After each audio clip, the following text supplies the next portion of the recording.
Assalamualaikum warahmatullahi wabarakatuh dan selamat pagi teman-temanku.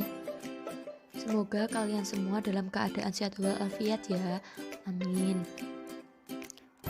Di sini kami dari kelompok 5 akan mempresentasikan materi mengenai rencana kompensasi insentif manajemen. Jadi tolong disimak baik-baik ya. Sebelumnya saya mau memperkenalkan nama anggota kelompok 5. Yang pertama ada Muhammad Alfadia Faton NPM 144 dan yang kedua Layung Pusponadanu NPM 145 dan yang ketiga Vinji Anggun Setiawati NPM 149 dan yang keempat Erika Kusumawati NPM 150 dan yang kelima Ardini Citra Rima Zandika NPM 155 dan yang keenam Vera Nur Rahmawati NPM 156. Langsung saja masuk ke materi ya teman-teman. A. Mengenai penemuan penelitian atas insentif organisasional. Kunci untuk memotivasi orang untuk berperilaku dalam sikap yang memajukan tujuan organisasi terletak pada cara insentif organisasi yang menghubungkan dengan tujuan individu. Insentif dapat digolongkan menjadi insentif positif atau imbalan reward, merupakan hasil yang menambah kepuasan dari kebutuhan individu, dan insentif negatif atau hukuman adalah hasil yang mengurangi kepuasan dari kebutuhan individu. Imbalan berupa insentif adalah daya tarik untuk memuaskan kebutuhan mereka yang setiap individu tidak dapat memperolehnya tanpa menjadi anggota organisasi tersebut. Yang selanjutnya B. Karakteristik dari rencana kompensasi insentif. Paket kompensasi total untuk manajer terdiri dari 3 komponen, yaitu yang pertama gaji, yang kedua tunjangan, baik pensiun, kesehatan, dan lainnya. Yang ketiga kompensasi insentif. 3 komponen itu saling bergantung, tetapi yang ketiga berhubungan secara spesifik dengan fungsi pengendalian manajemen. Rencana kompensasi insentif dapat dibagi menjadi rencana insentif jangka pendek dan rencana insentif jangka panjang. Selanjutnya C. Rencana insentif jangka pendek atau short term incentive plans. Total kantong bonus, jumlah bonus yang dapat dibayarkan pada kelompok karyawan yang mempunyai kualifikasi dalam tahun tertentu. Ada beberapa cara untuk membentuk kantong bonus. Yang pertama, bonus sama dengan persentase dari laba, metode yang paling sederhana, dengan rumus dana bonus sama dengan X% dikali laba bersih. Yang kedua, bonus didasarkan kepada persentase laba per lembar saham atau IPS. Dana bonus sama dengan X% dikali dalam kurung laba bersih dikurangi total IPS minimum. Yang ketiga, bonus didasarkan laba dari modal yang diinvestasikan. Dalam hal ini, bonus sama dengan persentase laba sebelum pajak dan bunga atas utang jangka panjang minus beban modal atas total aset pemegang saham ditambah hutang jangka panjang. Yang keempat, bonus didasarkan pada pertambahan laba dibandingkan laba tahun lalu. Yang kelima, bonus didasarkan pada kemampuan memperoleh laba perusahaan relatif dibandingkan dengan kemampuan memperoleh laba industri. Selanjutnya, carryovers. Pada metode ini, pembayaran bonus ditetapkan pada kebijakan manajemen atau komite dewan direksi setiap tahun.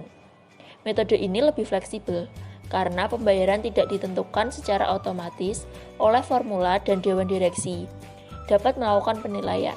Namun, kekurangannya adalah bonus kurang berhubungan langsung dengan prestasi sekarang. Yang selanjutnya, kompensasi ditunda atau deferred compensation. Bonus dihitung secara tahunan, tetapi pembayaran dibagi ke dalam beberapa tahun, biasanya 5 tahun. Pada metode ini, pembayaran sebagian didasarkan kinerja beberapa periode yang lalu. Selanjutnya, rencana insentif jangka panjang. Asumsi dasar dari rencana ini adalah pertumbuhan nilai saham biasa perusahaan yang merefleksikan kinerja jangka panjang. Yang pertama, stock option. Opsi saham adalah hak untuk membeli sejumlah saham pada atau sesudah tenggang tertentu di kemudian hari. Metode ini memberikan hak kepada pemegangnya untuk membeli sejumlah saham pada periode tertentu di masa depan dan dengan harga tertentu. Yang kedua, saham fantom. Saham fantom memberikan sejumlah saham kepada para manajer, tetapi hanya untuk tujuan pembukuan. Yang ketiga, hak apresiasi saham. Hak apresiasi saham adalah hak untuk menerima pembayaran tunai berdasarkan kenaikan nilai saham dari saat diberi penghargaan sampai dengan tanggal di kemudian hari yang telah ditentukan. 4. Saham kinerja.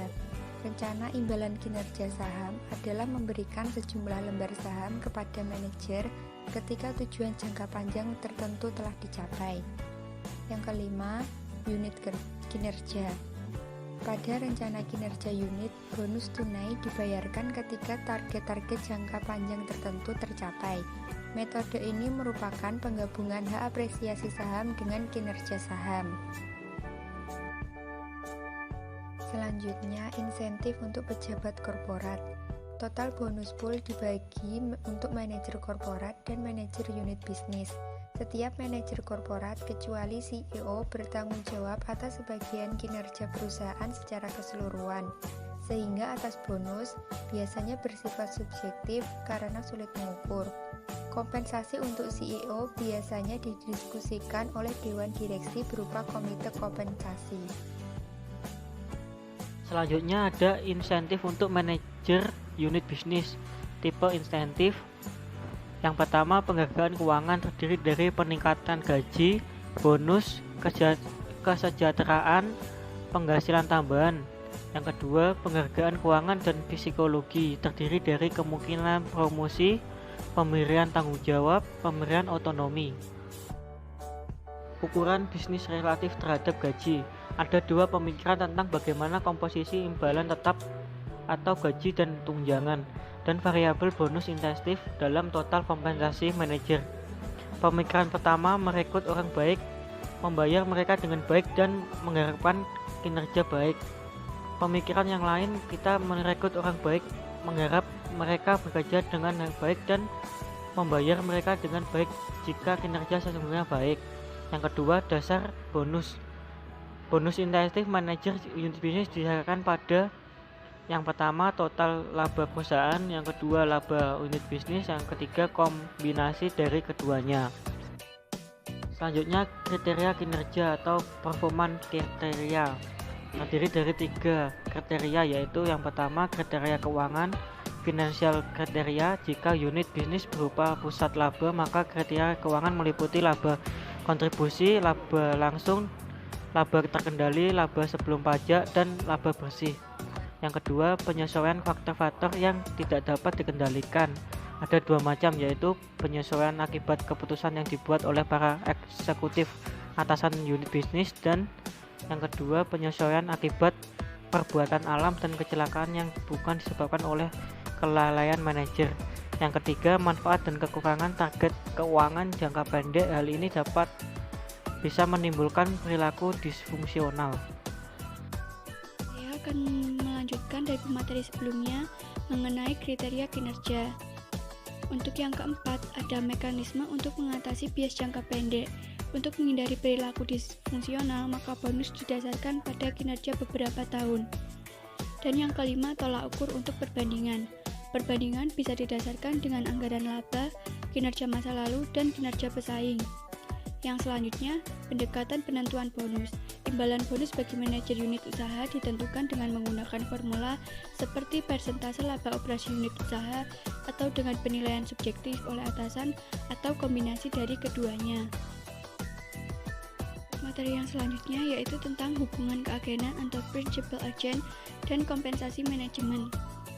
Untuk konsepnya, yaitu hubungan agensi terjadi pada saat satu pihak atau principal sepakat memakai pihak lain atau agen untuk melaksanakan beberapa jasa dan mendelegasikan keputusan kepada agen. Dalam perusahaan, pemegang saham adalah principal dan CEO adalah agen. Untuk yang pertama, perbedaan tujuan antara principal dan agen.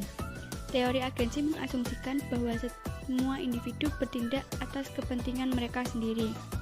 Agen diasumsikan menerima kepuasan bukan saja dari kompensasi keuangan, tetapi juga dari syarat-syarat yang terlibat dalam hubungan agensi. Yang kedua, tindakan agen yang tidak bisa diamati. perbedaan preferensi yang terkait dengan kompensasi dan tambahan timbul manakala prinsipal tidak dapat dengan mudah memantau tindakan agen. Pemegang saham tidak berada dalam posisi untuk memantau aktivitas CEO setiap harinya untuk memastikan bahwa ia bekerja untuk kepentingan mereka, karena prinsipal tidak memiliki informasi yang mencukupi mengenai kinerja agen. Prinsipal tidak pernah dapat merasa pasti bagaimana usaha akan memberikan kontribusi pada hasil aktual perusahaan. Yang ketiga, mekanisme pengendalian atau kontrol. Para penganut teori ini menyatakan bahwa ada dua cara utama untuk menangani masalah-masalah dari perbedaan tujuan dan asimetri informasi, yaitu dengan pemantauan dan insentif. Yang keempat, pemantauan atau monitoring. Prinsipal dapat merancang sistem pengendalian yang memantau tindakan agen, menghalangi tindakan yang meningkatkan kekayaan agen dengan mengorbankan kepentingan prinsipal. Saya Rika Kusmawati, NWM 150 akan melanjutkan mempresentasikan materi selanjutnya, yaitu yang kelima, kontra insentif. Prinsipal mencoba untuk membatasi perbedaan preferensi dengan menetapkan kontra insentif yang sesuai. Semakin besar penghargaan agen bergantung pada ukuran kinerja. Semakin banyak insentif yang ada bagi agen tersebut untuk memperbaiki ukuran. Yang keenam, kompensasi CEO dan rencana kepemilikan saham. Untuk mengkompensasi CEO tersebut karena mengambil resiko antara pemilik dan CEO, kontrak itu harus menaikkan jumlah perkiraan gaji. Selain itu, untuk meminimalkan potensi penurunan yang mungkin agen tersebut tidak mengambil proyek yang berisiko tinggi atau tidak tingkat pengendalian tinggi yang mungkin diinginkan oleh prinsipal. Yang selanjutnya adalah manajer unit usaha dan intensif atas dasar akuntansi. Mengisolasikan kontribusi yang dihasilkan oleh unit usaha secara tersendiri dalam peningkatan harga saham adalah sulit, sehingga bonus manajer unit usaha bisa didasarkan pada laba bersih unit usaha. Yang kedelapan adalah kritik. Teori agen berimplikasi bahwa manajer pada perusahaan nirlaba atau organisasi pemerintah yang tidak menerima kompensasi intensif pada gilirannya kekurangan motivasi, sehingga tidak banyak orang yang akan menerima implikasi.